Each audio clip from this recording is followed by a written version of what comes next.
Calcul de la TVA pour l'indépendant. L'État fait un cadeau aux indépendants entreprises et commerces, il rembourse la TVA sur les achats. Monsieur Dubois va donc recevoir un cadeau de l'État belge via l'administration de la TVA. Ce cadeau est un cadeau financier, donc il va recevoir de l'argent de la TVA. La valeur remboursée est celle des TVA des achats nécessaires à l'entreprise, l'indépendant. Monsieur Dubois, bricoleur indépendant, a besoin d'une foreuse. Cette foreuse coûte 242 € TVA comprise au magasin. Il va aller acheter cette foreuse. Il s'agit bien d'un achat. L'État belge, via l'administration de la TVA, va lui rembourser 42 €. En effet, sur 242 €, on a 200 € hors TVA et une TVA de 42 €. Nous voilà donc avec 42 € de remboursé. L'indépendant ne payera donc au final, après le décompte TVA, que 200 €. Son achat foreuse à 242 €.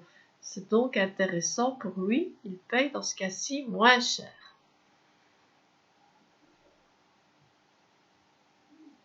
L'État fait un autre cadeau aux indépendants entreprises et commerces. Il rembourse le prix hors TVA sur les achats. C'est un plus gros cadeau de l'État belge qui vient via le fisc, c'est-à-dire les impôts. C'est aussi un cadeau financier. Monsieur Dubois va donc être remboursé par le fisc. La valeur remboursée est celle du prix hors TVA des achats nécessaires à l'entreprise, l'indépendant.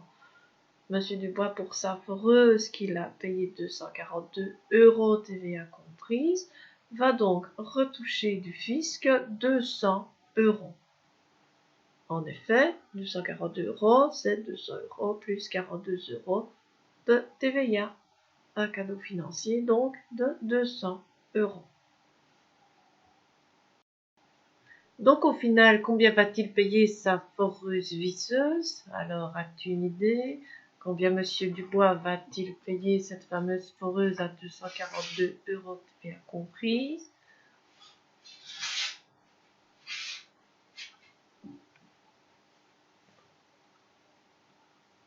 Alors oui, il va donc payer au final 0 € grâce à la TVA et au décompte du fisc. Donc sa foreuse à 242 € TVA comprise va lui coûter 0 €. C'est un super cadeau. Attention, ce n'est que pour un achat nécessaire à sa profession. Sinon, l'État n'interviendra pas. Récapitulons. L'État belge rembourse la TVA via l'administration de la TVA et le prix hors TVA via le fisc. Monsieur Dubois va donc recevoir deux cadeaux. Le premier, un petit montant de 42 € via l'administration de la TVA et un deuxième de 200 € quand même via le fisc, c'est-à-dire les impôts. Donc il recevra la totalité du remboursement de sa foreuse visseuse. Donc au final, on peut penser que l'indépendant peut acheter tout gratuitement. En fait, uniquement ce qui est nécessaire à son activité de production, son entreprise. En plus, il doit avancer l'argent. Sans argent, il ne pourra rien acheter, il ne pourra donc rien déduire, rien être remboursé. Il ne retouche la TVA que tous les 3 mois si son montant TVA payé est suffisant et il ne retouchera le prix hors TVA que tous les ans si son impôt à payer est suffisant également. Donc un cadeau, mais un cadeau de remboursement. Il y a évidemment des effets pervers à ce cadeau, on n'a jamais de cadeau sans rien.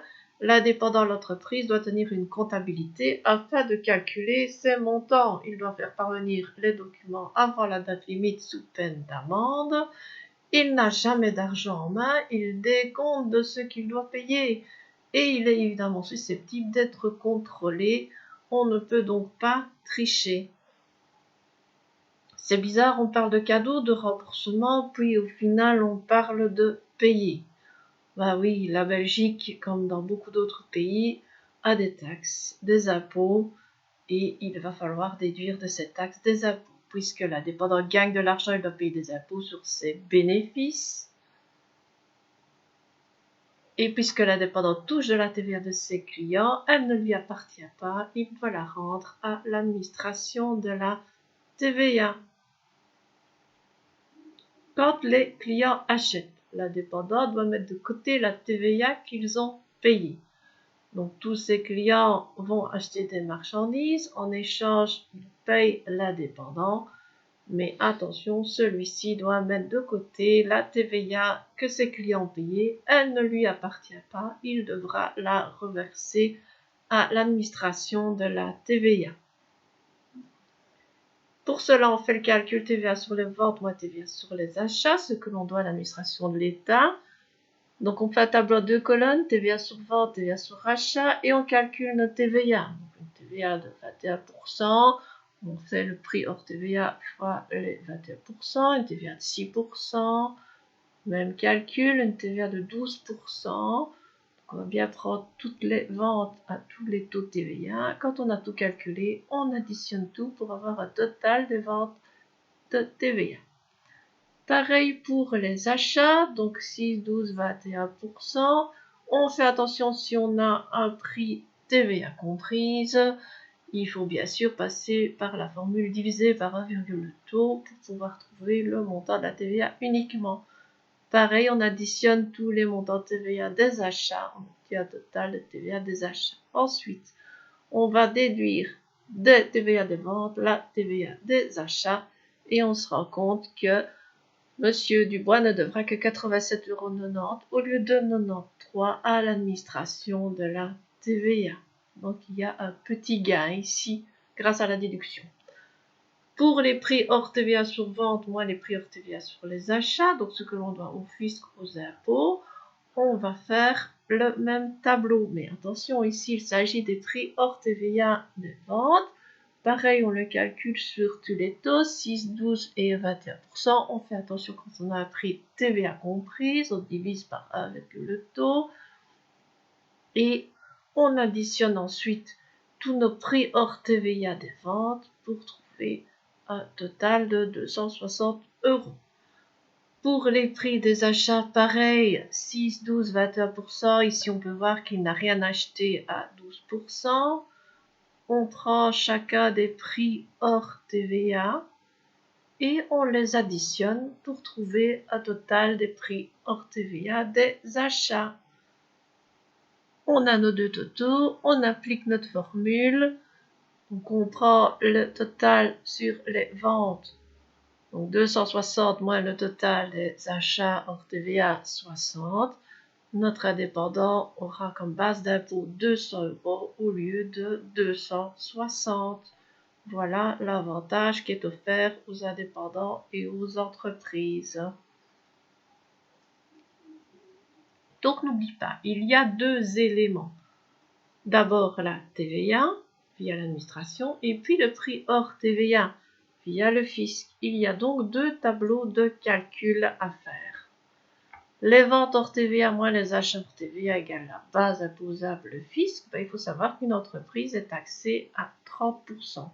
Un salaire est taxé à maximum 55% et un indépendant est taxé à 55%, mais sur ses bénéfices après déduction de tous ses frais, ses charges et ses achats. Les indépendants doivent donc faire attention de bien mettre de côté cet argent. Il arrive donc que des grandes entreprises ne payent que 0 € d'impôt. Pour la petite histoire, moi je paye 12 000 € d'impôt par an. C'est énorme, hein. C'est une nouvelle voiture toutes les années que je donne à l'État. Les entreprises, 0. Alors évidemment, comment est-ce possible? Les entreprises, les indépendants investissent beaucoup en achetant des camions, des bâtiments, des machines de l'outillage, des robots, des ordinateurs, des salaires et tout ce qui peut être nécessaire au fonctionnement de l'entreprise, de l'indépendant pour sa profession, évidemment. Donc le but étant d'arriver à avoir un bénéfice de pratiquement 0, comme ça on ne paye rien. Est-ce juste qu'une entreprise paye si peu par rapport aux travailleurs?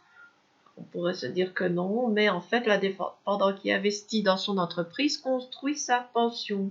En effet, une pension d'indépendant n'est que 900 € par mois. Dans une maison de repos, il faut au moins 1500 voire 1700 € par mois.